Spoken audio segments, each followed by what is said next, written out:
Magandang umaga po ulit sa lahat. Good morning to our Senior Deputy Speaker Aurelio Dong Gonzales, Deputy Speaker JJ Suarez, Quadcom Co-Chairman and Vice Chairman, distinguished colleagues, esteemed guests, welcome to our 12th Quadcom hearing. Today, we will continue with our probe on the illegal drug trade and the POGOs in the country.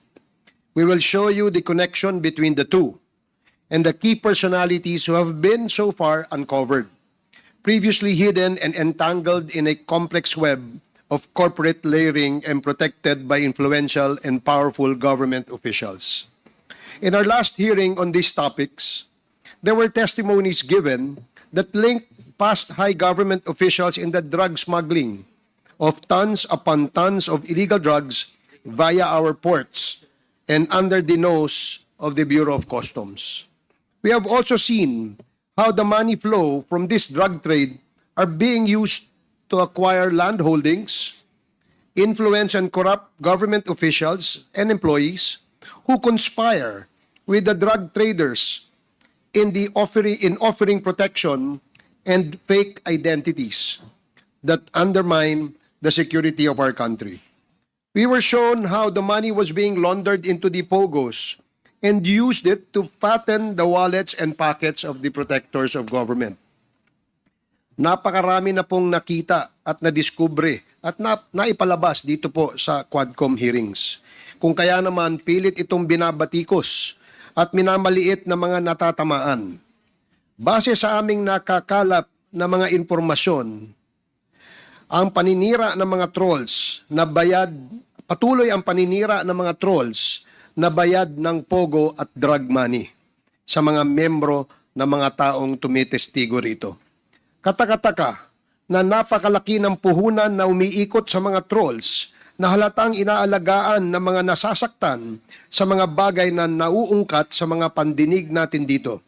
Kabilang na marahil ang mga malalaking pangalan na nagpoprotekta sa mga iligal na droga at pogo. Mga kababayan, ang Quadcom ay binuo sa pamamagitan ng isang resolusyon na katha ni Senior Deputy Speaker Aurelio Dong Gonzales na siyang original din na nagpapaimbestiga ng 560 kilos na shabu na ipinuslit sa Subic Port at dinala sa kanyang nasasakupang distrito sa Mexico, Pampanga. Sa una ay iniimbestigahan ito ng dalawang komite, ang Dangerous Drugs Committee at ang Public Accounts. Dito nakita ang relasyon at pagkakaugnay ng mga droga sa mga dayuhan na iligal na bumibili ng mga lupain sa ating bayan. Kung kaya't minabuti na pag-isahin ang mga pandinig ng 4 na komite sa mga nadiskubreng mga kaugnayan. Mula noong Agosto, marami na ang nadiskubre ng Quadcom. Marami na din ang nasasaktan at pilit na sumisira sa atin. Subalit nais namin kayong garantihan na habang kami ay pinipilit na sirain, kami po ay hindi titigil sa pag-ungkat ng mga bagay upang makita at maisiwalat ang buong katotohanan. Hinihikayat pa namin ang mga tao na may nalalaman sa kalakaran ng illegal na droga na pumarito at isiwalat ang katotohanan kung sino-sino pa ang may mga kagagawan ng pagpapakalat ng illegal na droga sa ating bayan.